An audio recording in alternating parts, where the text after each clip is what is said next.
So I just got done watching Malcam's sermon.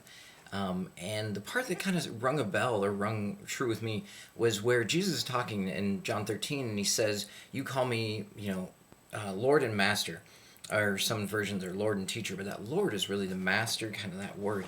I think we get hung up on this idea sometimes of a master because, I mean, growing up in the West, especially the Western United States, we have this independent spirit about us that we don't want anybody to be a master over us.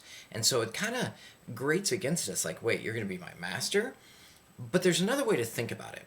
For a while, I took Taekwondo, and it was really a great workout, and I enjoyed doing it, and it was really a tight-knit group of people.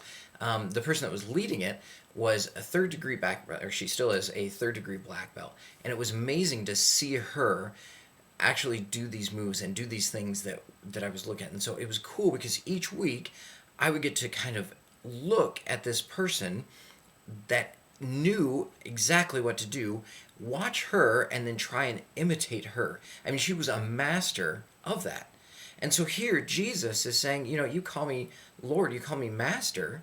I don't think of it necessarily as a master as a slave driver, but instead a master, somebody who has mastered the art, and now they're wanting to show it or pass it on to you. And I would say here that Jesus has mastered the art of living. He came to earth to show us the best possible way to live.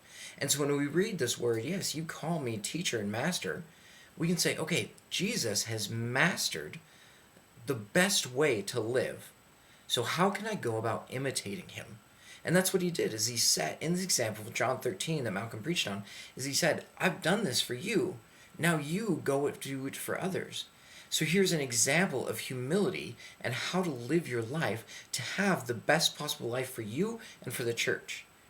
So from now on, when you read the word master and you look at Jesus being your master, don't just think of it as somebody who owns you or somebody who is your, slave driver or anything like that, but instead somebody who's setting the perfect example for you to imitate. Have a good week, guys, and we'll see you next week at church.